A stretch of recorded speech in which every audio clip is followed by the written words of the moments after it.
Hey everyone, welcome back to HFI Covenant. My name is Jennifer and I'll be narrating today's story. This is a completely original human-written work of science fiction. So settle in, get comfortable, and let's jump right in. The shuttle died on its way down, not the clean systems failure kind of death. The kind where amber warnings cascade in orderly sequence, and the evacuation protocol walks you through each step in a calm synthetic voice. This was the other kind. The kind where a structural moan rolls through the hull like a living thing, where the viewport fills with fractured canopy and black water rushing up to meet you, where the harness straps bite hard enough to bruise, and the world becomes 90 degrees of wrong all at once. Mira registered the temperature through the hull skin, 2 degrees Celsius, hovering just above the freezing point, turning the marsh into a slush of ice and black water that stole thermal energy with terrifying efficiency. The impact came before she finished the calculation. Water punched through the forward viewport in a solid wall. The overhead panels burst inward. Mira was still processing the structural failure index when hands closed around her upper arm, thick, rough hands, calloused to the point of feeling almost armored. And she was wrenched sideways out of her crash harness with a force that had absolutely nothing to do with consideration for her joints. "Move," Barrett said. That was all, not a suggestion. She moved because he was already moving, because the floor beneath her feet was tilting hard to port, and the emergency lighting was the color of a dying coal, and black water was swallowing the navigation console. He had their salvage pack on one shoulder. She had no idea when he'd grabbed it, and his other hand was locked around her wrist, pulling her toward the emergency hatch with the relentless mechanical authority of something that simply did not acknowledge obstacles. The hatch blew. Cold hit her like a physical object. Not the cold of a climate module set 2 degrees below optimal, but something ancient and structural, something that reached past her clothing and pressed directly against her bones. She gasped. Her lungs refused the air for 1 full second before reluctantly accepting it. Barrett was already in the marsh to his waist, holding the hatch frame with one hand and reaching back for her with the other. Behind them, the shuttle groaned. A deep metallic complaint of a vessel accepting its end. "Jump," he said. Mira looked at the black water. She looked at the 4% probability. She looked at the man standing in it like it was an inconvenience. She jumped. The cold seized her entire body in one clenching fist. Her nervous system lit up like a diagnostic panel, every sensor screaming at once. She registered the mud under her boots, the weight of her soaked ceremonial sash, the precise moment her environmental dampeners shorted and the marsh claimed its full thermal rights to her body. Barrett caught her before she went fully under, hauled her upright, and they were moving before she'd properly formed a thought about it. The shuttle sank with a long, mournful exhalation of displaced air. Mira looked back once. The lights flickered amber beneath the surface, then went dark. "Don't look back," Barrett said. He wasn't looking back. He was looking at the tree line. The tree line was 60 meters of freezing marsh away. Mira had been briefed on frontier bog terrain before the diplomatic transit. She had read the survey data with the thorough, dispassionate efficiency her station required. Soil composition, ambient temperature ranges, documented fauna. Reading about it and standing knee-deep in it at -8 were experiences her briefing documents had failed to adequately reconcile. Barrett went first. He broke the water ahead of her, taking the resistance in his thighs like it was nothing, like the cold was simply another surface condition to account for, rather than something capable of stealing the function from a person's legs. The salvage pack, she estimated it at 18 kilograms at minimum, rode his shoulder without appearing to cost him anything. Mira followed, or tried. Her biology was not designed for unassisted gravity in the way that humans were.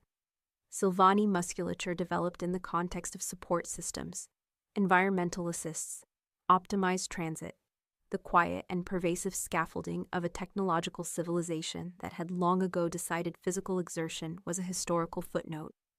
Her legs worked. They simply worked at approximately 40% of what the situation required. She went down twice before they reached dry ground. The first time, she caught herself on one hand and one knee, which was undignified but manageable. The second time, she went sideways into the water and came up sputtering, her elaborate diplomatic sash plastered across her face, and Barrett had already turned back and hoisted her upright with one arm, before she'd processed the indignity of her position. He didn't comment. He didn't make the expression her aides usually made. The careful, performatively neutral expression that meant they were cataloging her failure for a later report. He just looked at the tree line and kept moving. She found, to her considerable surprise, that she was grateful. The trees were massive, old-growth frontier species, the kind that predated any mapping survey, their root systems erupting from the ground in great tangled arches wide enough to walk under. Barrett moved into their shadow and didn't slow. His breath was visible in the cold air, steady, metronomic, a working engine maintaining its rhythm. Mira's breath came in short, ragged pulls that she found embarrassing in a way she couldn't fully justify. "Keep your arms moving," he said, without looking at her. "Generates heat. Don't let anything go still."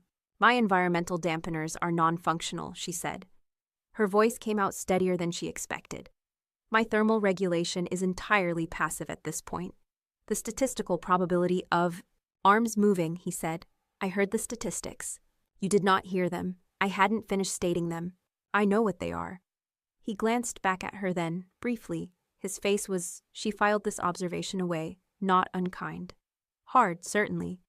Weathered in the way frontier people were, as though the exterior had been stripped to its load-bearing essentials and left raw. But not unkind. "I've pulled people out of worse. Keep your arms moving and keep walking." She kept her arms moving. She kept walking. The tree line deepened around them, the canopy thickening overhead, and slowly, grudgingly, the wind dropped.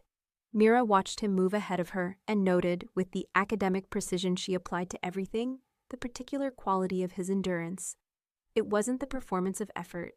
There was no display of difficulty, no concession to the weight or the cold or the pace.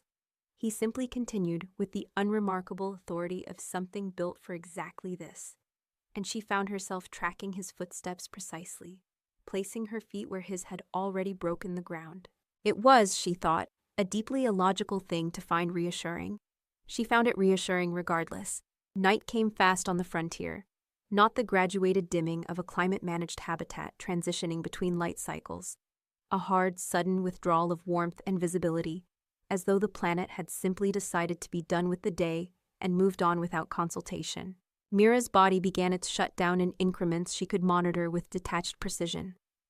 The shivering came first, uncontrolled, rhythmic, her musculature attempting to generate heat through mechanical means and largely failing. Then the cognitive lag. She noticed it the way she noticed most things, with systematic attention to the gap between stimulus and response. She was processing slower. Her sentences, when she formed them, arrived in her mind with a half-second delay she found profoundly unsettling. "My core temperature is declining at an estimated rate of 0.4 degrees every 15 minutes, she said. Her teeth were doing something she had no direct control over. "At this rate, I will lose voluntary motor function in approximately 40 minutes.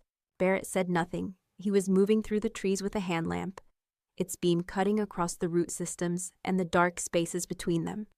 Searching. 40 minutes, she said again, in case he hadn't heard. "I heard you." He moved the lamp up into the hollow of a massive split trunk, examined it, and moved on. The logical response to this information is to prioritize shelter construction over continued movement. She stopped walking. She meant it as a demonstration of reasonable decision-making. "The energy expenditure of locomotion at this temperature is accelerating my—" "Mira," he turned.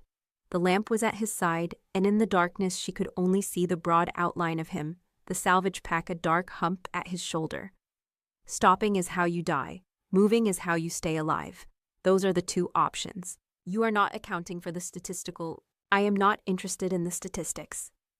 He said it with a flat, complete conviction that she found, irrational as it was, more silencing than any formal contradiction. "Every person I have ever pulled out of cold water who stopped moving died. Every person who kept moving didn't. That is my statistic. Walk." She stared at him. Her nervous system was making a series of demands she was increasingly unable to negotiate. The shivering was violent enough now to affect her balance, and her feet had transitioned from painful to numbly unresponsive in a way that struck her as medically significant. "I am not refusing," she said, with what remained of her precision. "I am simply noting that my locomotive capacity is diminishing, and that at some point the directive to walk will become physically. He walked back to her, took her arm, and started walking. She went with him because the alternative was falling, and she retained enough cognitive function to recognize that falling was worse. There, he said. She followed his lamp. A rock shelf pushed out from the hillside ahead, deep enough to break the wind, sheltered on 3 sides by stone and on the 4th by a dense cluster of root systems. Not warm, not dry, but a cessation of wind, which her body registered as something approaching mercy. Barrett had her against the back of the shelf in seconds. He was stripping the salvage pack, moving with the efficient zero-hesitation speed of someone who had done this before in conditions that did not allow for hesitation. A foil thermal blanket appeared, then a second one. He wrapped them around her with a practicalness that had no room for self-consciousness, tucking the edges, checking the coverage, his broad hands moving with a careful deliberateness that her shivering made it hard to fully appreciate. "Talk to me," he said, settling beside her, close enough that she could feel the heat radiating off his body through the foil. "About what?" "Doesn't matter. Just talk. I need to know you're still processing." She talked. She told him about the diplomatic mission, the formal language of interstellar resource protocol, the precise grammatical requirements of a treaty address delivered in 3 simultaneous registers. She told him about the orbital station where she'd spent 3 years as an attaché, the specific quality of artificial light in the residential quarters, the way her colleagues had arranged their workspaces with mathematical precision.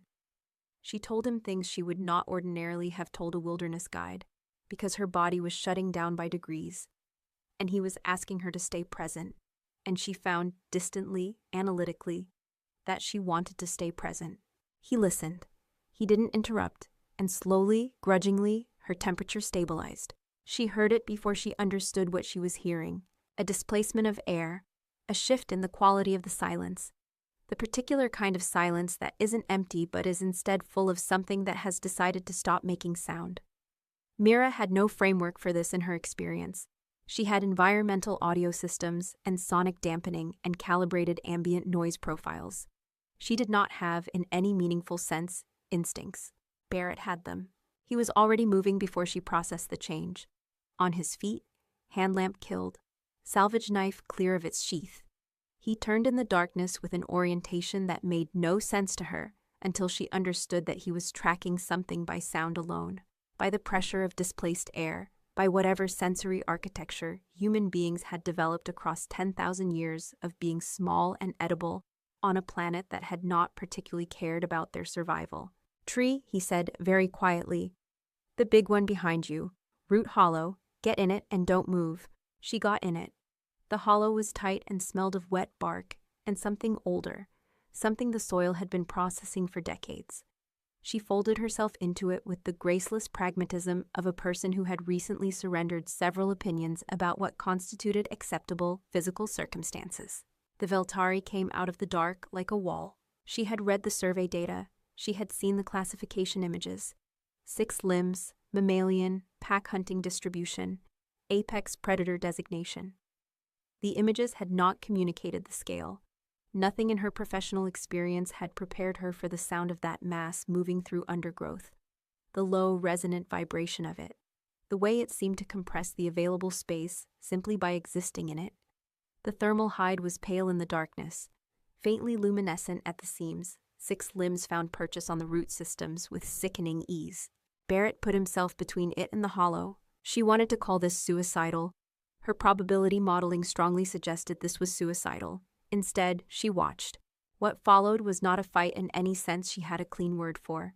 The Veltari struck first, fast and low, and Barrett took the blow against his shoulder with a grunt that sounded like something had been displaced rather than broken, stumbling hard into a root and using the root to redirect rather than resist, pushing off it at an angle, getting his body out of the line of follow-through. The beast was heavier, that was obvious. Heavier and faster and built for this in every physical particular. Barrett was built for none of those things. He was built for something else. He didn't try to overpower it. She watched him work with the specific, unromantic intelligence of someone who had looked at what he had to work with and accepted the parameters without complaint. The terrain was his. He'd studied it in the minutes before the attack, she realized. when she'd thought he was simply picking a resting spot. Every route he stumbled toward was a route he'd already catalogued. Every rock that his boot found in the darkness was a rock he'd already noted. When the Veltari went for his throat, Barrett dropped under it, wrapped both arms around the animal's leading neck. It had two, the second one she'd missed entirely in the survey images, and drove his full weight sideways and down with a controlled explosive twist that slammed the beast's windpipe against the flat face of an exposed root. The sound was awful. The Veltari struggled. Barrett held. His face was pressed against its hide, and his arms were shaking with the sustained effort, every tendon in his neck and jaw visible, his whole body locked into one long, terrible act of refusal. The animal thrashed. He absorbed it. He held until the movement became irregular, then intermittent, then stopped. Silence. Barrett straightened. He put his hands on his knees for a moment, breathing, finally, visibly breathing, each breath long and deliberate. Then he looked at the hollow. "You still in there?" "Yes," Mira said. "Good." He wiped his face with the back of his hand, looked at the carcass, and then back at her. "Don't look at it yet. Give me a minute." She gave him a minute. She had no problem giving him a minute. She was reviewing, with considerable thoroughness, everything she had believed she knew about the physical capacity of human beings. Barrett had his knife out before she fully emerged from the hollow. She watched him assess the carcass with the same no-ceremony efficiency he applied to everything, crouching beside it, running a hand along the hide seam, testing its give with the heel of his palm. The Veltari was enormous in stillness, more enormous than it had seemed in motion. The 6 limbs splayed at angles that made its size finally legible. The pale thermal hide was thick as doubled leather, the dermal layer beneath it visibly dense, built by evolution for a climate that asked serious questions of anything that wanted to live in it. Mira was losing the fight against the cold again. She knew the signs by now.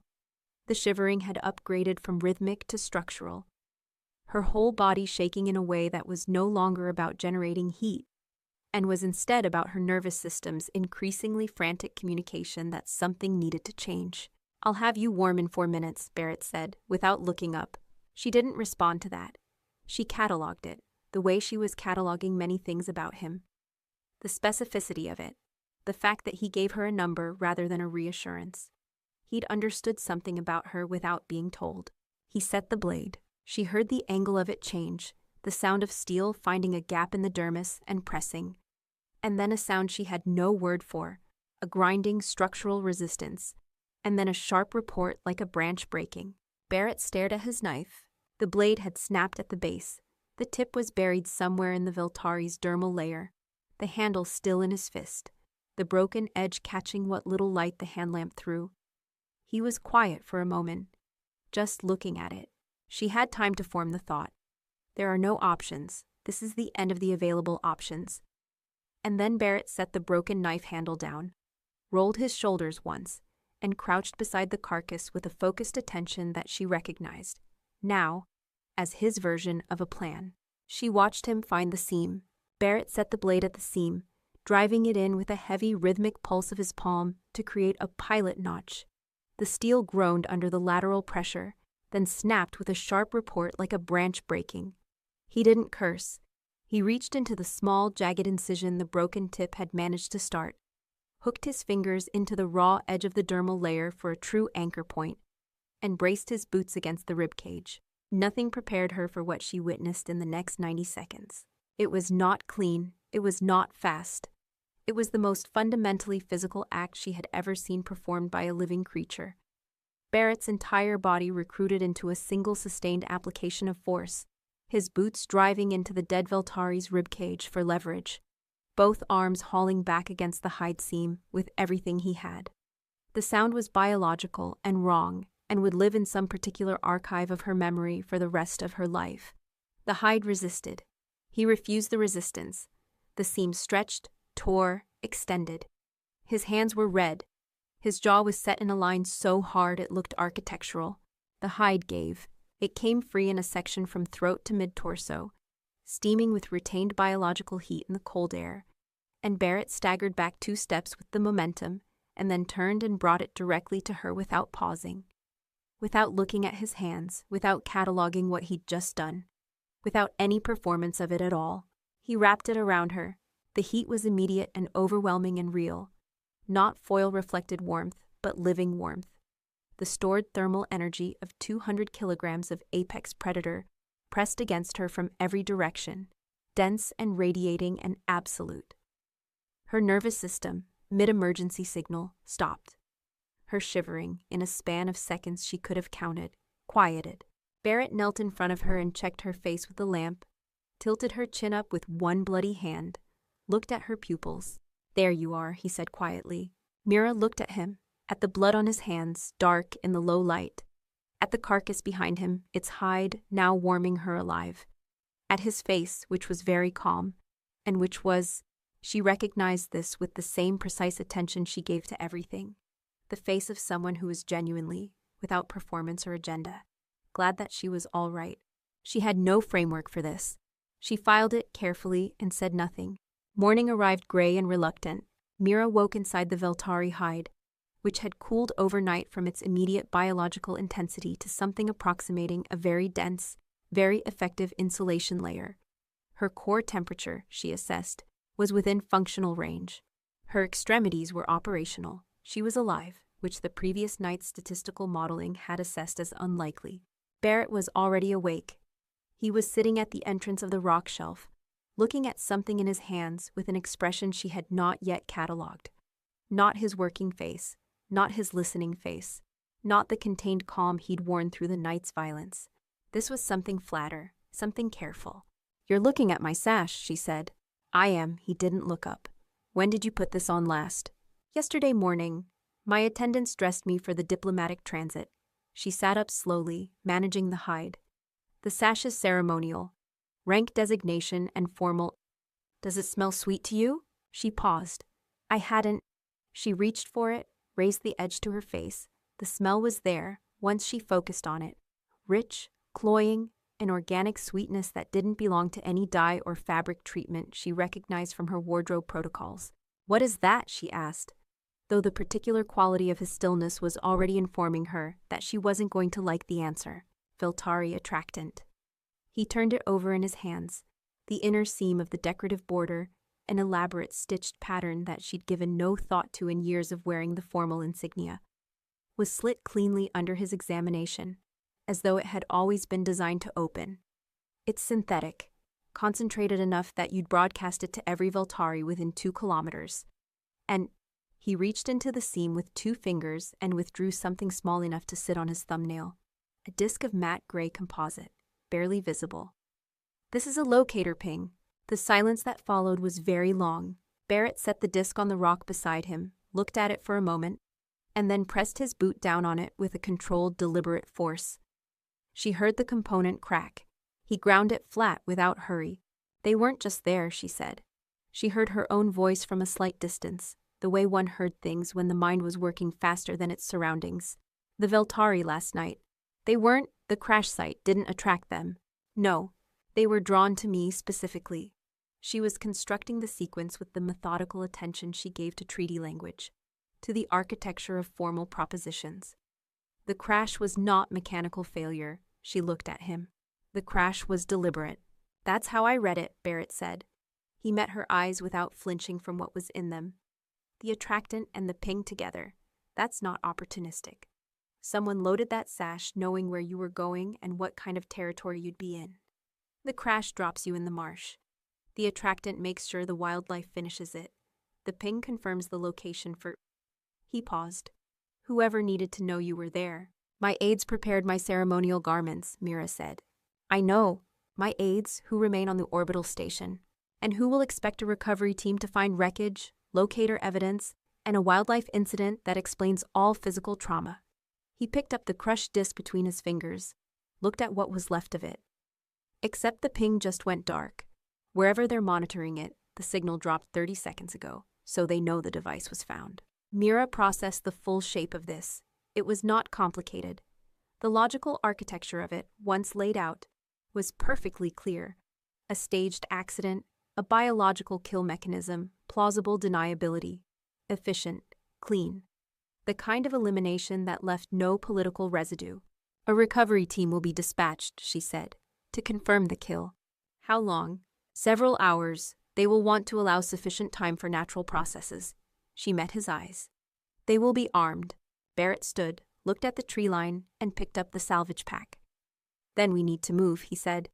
And we need somewhere better to be when they get here. They were moving again when it hit her.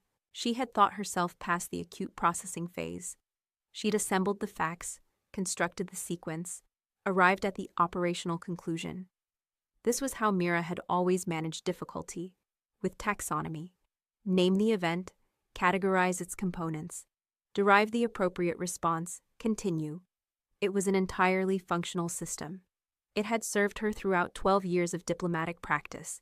It had seen her through political reversals, interpersonal betrayals, the kind of institutional backstabbing that was practically a professional discipline at her level. None of those events had been designed to end with her body. She stopped walking. She couldn't have explained the mechanism. The legs simply stopped, as though some component beneath the logical processes had unilaterally withdrawn cooperation. The trees moved around her in the morning wind. Barrett was 3 meters ahead before he registered her absence and turned. Mira, they used animals, she said. Her voice had lost its modulation. She could hear it, which meant it was significant. My colleagues, educated senior members of a civilization that defines itself through the transcendence of barbarism, they loaded my formal regalia with prey scent and arranged for my shuttle to crash in apex predator territory. She heard herself speak and was simultaneously outside the speech, observing it. Not because it was the only option, because it would look accidental, because it provided deniability, because the savagery was useful. She sat down. There was a root behind her knees, and she sat down on it because standing was a performance she'd run out of energy for. They call humans savage, she said. In the political literature, in the cultural assessments, in the formal diplomatic frameworks that establish baseline assumptions about interspecies interaction, humans are classified as emotionally volatile, behaviorally unpredictable, insufficiently governed by rational self-interest. She looked up at Barrett. But you killed that animal with your hands to keep me warm. And they loaded my clothing with predator bait to guarantee that something exactly like that animal would kill me. And the difference between those two facts is... Her voice broke, not dramatically. It simply stopped. Cleanly, the way a signal dropped. Barrett crouched in front of her. He didn't speak immediately. He didn't hand her a logical framework or a revised probability assessment or a tactical next step. He simply sat down across from her in the mud, forearms on his knees, and looked at her. Not with clinical assessment, not with the performer's careful neutral regard, but with the specific and unmistakable quality of someone who was simply present with her in the difficulty of the moment. It's a hell of a thing to find out about people you trusted, he said. Mira looked at him. It doesn't matter that it's logical, he continued. It doesn't matter that you can construct the whole sequence and understand the motivation. It's still... He searched for the word. It still hits the part of you that trusted them. And that part doesn't respond to the logical framework. It just hurts. Silvani, don't, she began. Mira, gentle. You're sitting in a bog crying. Silvani, don't, whatever, they don't can wait. She was, in fact, crying. She catalogued this with detached interest. She hadn't cried since she was 7 years old, when her tutors had identified the behavior as an inefficient response to difficulty and provided the cognitive tools to redirect it. The tears were apparently returning on their own schedule, with no interest in her tutor's assessments. Barrett didn't look away from them. He didn't look uncomfortable. He simply let them be what they were, which was the single most disarming thing anyone had ever done in her presence. Okay, he said after a while. When you're ready, no rush. And he leaned back against the tree root beside her, tilted his head up at the canopy, and waited with the unhurried patience of someone who had decided that this was the most important place he needed to be, and who was in no hurry to be anywhere else. Mira cried for 4 minutes and 38 seconds. She knew because she counted. Then she wiped her face with the back of her hand, straightened her spine, and said, "We need to find a defensible position." "Yeah," Barrett said, without surprise. "I know a gorge about 2 kilometers north." The gorge was better than she expected. 2 limestone walls rising 4 meters on each side, the floor between them strewn with loose rock and the debris of 1,000 years of waterwork, channels and falls and the patient erosion of stone by current. 2 entry points, both narrow, Overhead, a mesh of root systems that cut the sightlines from above. Barrett walked it twice before he said anything, and she watched him map it the way she mapped a negotiating chamber. Exits, sightlines, load-bearing architecture, the specific vulnerabilities of the space and how they could be converted to advantages. 2 approaches, he said. That's manageable. Rock here is loose enough to work with. Plenty of anchor points for line. He looked up at the root mesh. And if they're running thermal optics, that canopy will scatter the readings. Natural heat sources everywhere in old growth. Small mammals, decomposition, the root systems themselves. Hard to isolate a specific signature. You're thinking about the Veltari hide, she said. He looked at her with something that might have been appreciation. That's exactly what I'm thinking about. What followed were 3 hours of the most physically demanding work Mira had ever performed. She understood intellectually the mechanics of a deadfall trap, a suspended mass, a trigger mechanism, a kinetic release designed to deposit that mass on whatever disturbed the trigger. Understanding the mechanics and spending 40 minutes moving the rocks that constituted the mass were entirely different propositions. She moved the rocks. Her hands blistered. She watched the blisters form in real time, a biological protest she would ordinarily have managed with a topical analgesic from her dampener kit. The dampener kit was underwater. The blisters continued. She continued working. Barrett ran line from the salvage pack, a dense polymer cord rated to several hundred kilograms, across the northern approach at ankle height, anchored at both ends to root systems he'd assessed for tensile load capacity, with the informal confidence of someone who had made this specific calculation many times before. He showed her the knots. She learned them. Her first attempt was incorrect. He adjusted her fingers without commentary, demonstrated the sequence again, and waited for her to replicate it. She replicated it correctly on the second attempt. Good, he said.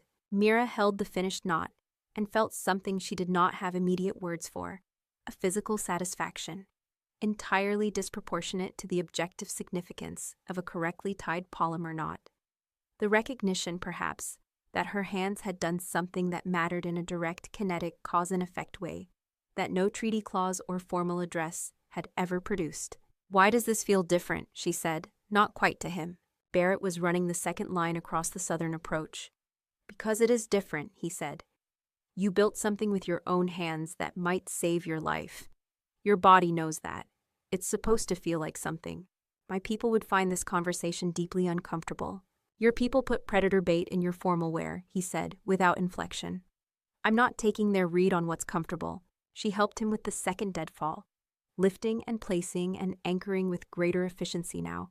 Her body learning, adapting, filing the physical information alongside the intellectual in a way that felt more integrated than she'd expected. By the time they finished, the gorge floor was a layered sequence of kinetic hazards invisible to anyone moving through it at speed. And Mira's hands were raw, and her shoulders ached, and she felt, with a clarity she found somewhat alarming, entirely present. They'll come in from the north first, Barrett said, assessing their work. The skiff will want elevation for sensor sweep, and the northern approach gives the better angle. You're going to use the Veltari hide as a thermal mask, she said. The hide blocks my signature. They'll be reading for human heat. If I'm not broadcasting it, he shrugged. I'm just another root system to them. And if their optics recalibrate, then we find out how fast I can move. He looked at her, and his expression had the particular quality of someone who has done their calculations and is at peace with what they found. Hide in the north channel. Stay low. Don't move unless I tell you to. Barrett, she said. Yeah. She looked at what they had built together, the two of them, in 3 hours on an alien frontier with polymer cord and loose rock and practical necessity. Thank you, she said. For the statistical record, the odds of my survival have improved considerably. He smiled. It was the first full smile she'd seen from him. Genuine, unguarded, brief as a signal pulse. Let's keep improving them, he said. The skiff came in low and quiet. Mira heard it before she saw it. The specific harmonics of a Sylvani atmospheric runner. The soft-edged propulsion system designed for silent approach over inhabited territory. She pressed herself into the north channel of the gorge, the rock cold against her back, and watched the light change at the gorge's rim. A pale blue scanning band swept across the root mesh overhead. Once, twice, she could not see Barrett. That was the point, and knowing the point did not make it less disquieting. He was somewhere in the gorge, wrapped in the Veltari hide, invisible to the thermal optics that were currently reading everything in the gorge as ambient biological noise, small mammals, root heat, the slow exhalation of old-growth soil. He was, to every sensor the skiff carried, simply part of the landscape. Two figures descended. She recognized them by their bearing before she recognized their faces. Senior aides, the formal diplomatic security grade. She knew the movement pattern, the precise interval spacing of a two-person sweep, the way they held their scanning equipment as they moved with the practiced ease of people who had never been required to doubt their tools. They wore the pale gray of official capacity. They carried weapons that were not officially part of a diplomatic security loadout, which told her everything she needed to confirm about the nature of this visit. They moved into the gorge's southern approach. The first tripwire took the lead aide just below the knee. She heard the line catch, heard the brief confusion of stumbling weight, and then the deadfall, 140 kilograms of limestone and river rock, suspended by Barrett's knotwork for exactly this moment, released. The sound was enormous in the confined space. Concussive, tactile, the specific percussion of significant mass, doing exactly what physics required of it. The lead aide went down. The second aide turned, weapon raised, thermal optic sweeping. The sweep found nothing. The sweep found root systems and ambient warmth and the heat signature of a frontier gorge in morning light, and absolutely no human beings. Barrett came out of the north. She saw the hide first. It moved like part of the terrain relocating itself. The pale Veltari thermal pattern momentarily legible, before it was simply too close for the optic to resolve. Barrett had the distance down to 2 meters, before the second aide completed the weapon's turn, and he did not slow for those 2 meters. He put his shoulder into the aide's sternum with the full running weight of a dense, hard-gravity human body, and they went into the gorge wall together, the weapon skittering away across the rock channel floor. It was fast. It was not clean. Barrett moved with the same unadorned practicality he brought to everything. 2 more engagements, both brief, both resolved in Barrett's favor with a combination of leverage and terrain, and the particular quality of someone who had been in enough of these situations to have stopped making them more complicated than they needed to be. No performance, no cruelty. He put each aide down, checked that they were incapacitated rather than dead, and secured their wrists with polymer line from the salvage pack. Then he stood up, breathing. His hands were on his knees again, the same posture she'd seen after the Veltari, the same deliberate recovery breath. "Clear," he said. Mira emerged from the north channel. She walked through the gorge, past the deadfall, past the disabled aides, past the scattered scanning equipment with its optics still running their useless sweeps across empty air, and stopped beside Barrett. The aides looked at her. She looked at them. The formal training in her read their expressions with automatic efficiency, not fear, not guilt. The particular flat defiance of people who believed the logic of what they'd done was self-evident and required no defense. The method was needlessly baroque, she said. If you wanted me gone, a direct political challenge would have been more efficient. This, she looked around the gorge, at the evidence of its conversion into a killing field, and Barrett's methodical dismantling of their operation. This was overcomplicated. The lead aide said nothing. The skiff, Barrett said. They'll have communication. I've already locked the frequency, Mira said. While you were engaging them, I used my administrative override on the locator ping signal, the same one you crushed, to flood their local comms net with a feedback loop. They've been broadcasting into a void for the last 4 minutes. Barrett looked at her. The expression was a variant of the one she'd been cataloging, the one without performance or calculation. Good thinking, he said. I learn quickly, she said. After Barrett secured the aide's wrist with polymer line, he retrieved the dropped security weapon. He kept it leveled at the skiff's open ramp while Mira approached the exterior keypad. She didn't need the weapon. She entered a high-level diplomatic bypass code that the aides hadn't changed, and the vessel's systems hummed in recognition, welcoming her aboard. Barrett stood beside her at the console and watched without asking questions, which she appreciated. Outside the viewport, the frontier planet's canopy ran to the horizon in every direction, dense and dark and indifferent, the old growth going on without reference to what had happened in the gorge or the marsh or the wreckage still sinking in the freezing bogs somewhere to the south? Mira looked at it for a moment before she began the launch sequence. "If I return to Silvani space," she said, not looking at him, "there will be a formal inquiry. The incident will be classified, the aide's testimony managed, and I will be permitted to resume my diplomatic function under considerably enhanced supervision." She entered the first unlock sequence. "The logical continuation of my career requires accepting this." "What does the non-logical continuation require?" Barrett said. She looked at him then. He was leaning against the console's edge with the Veltari hide folded over one arm. He'd brought it aboard, which she had not asked about, and which she found she didn't need to. His face was honest, as it had been from the beginning. Not simple. She'd stopped making that mistake by the second hour in the marsh, but honest. The two things were not the same. "It requires me to acknowledge several things," she said. "That my civilization's claim to rational supremacy is a rhetorical position rather than an operational fact. That the individuals I trusted most engineered my death using a method they would officially classify as barbaric, which means the barbarism was always available to them. It was simply assigned to others as a moral judgment, rather than claimed as a description." She paused. "And that a human wilderness guide demonstrated more genuine ethical function in 12 hours of a frontier survival situation than I have observed in 12 years of formal diplomatic service." Barrett was quiet for a moment. "That's a lot to arrive at. I have a comprehensive analytical framework and considerable trauma to work with," she said. "The processing speed is adequate." The corner of his mouth moved. She had learned to read that as the precursor to the real smile, the one that arrived briefly and without announcement. "Where do you want to go?" he said. Mira finished the launch sequence, felt the skiff's systems come fully alive under her hands.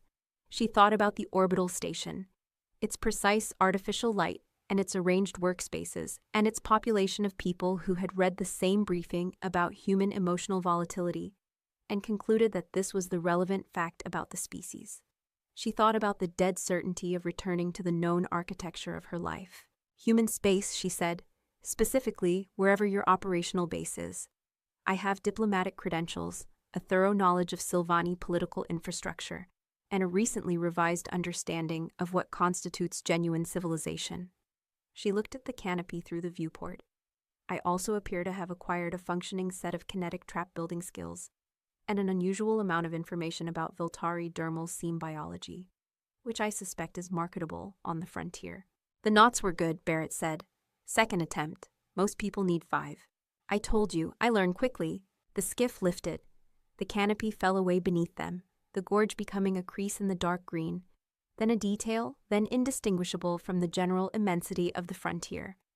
The bog was visible for a moment, a dark, reflective expanse with no evidence at its surface of the shuttle buried beneath it. And then that too was gone. Mira set the heading, human space. The navigation system accepted it without protest. Barrett moved to the co-pilot position beside her. He sat the way he did everything, without ceremony, without the performance of settling, simply present in the space he occupied. After a moment, he set the folded Veltari hide on the console between them. "You should keep that," he said. "Might be useful." She looked at it, a trophy by any standard definition. The remnant of an act of violence performed in desperation with nothing but human musculature and the specific refusal to accept an outcome that logic had already endorsed. The ugliest and most useful thing she had ever been given. "Yes," she said, "I think it might." She did not look back at the planet as they cleared its atmosphere. She looked forward through the viewport, at the dark and open reach of space, and beside her Barrett ran the navigation check with the unhurried competence of a man who had been in enough difficult places to know that arriving at the next one was generally worth the trouble. The stars were very clear. They went toward them together. And that brings us to the end of today's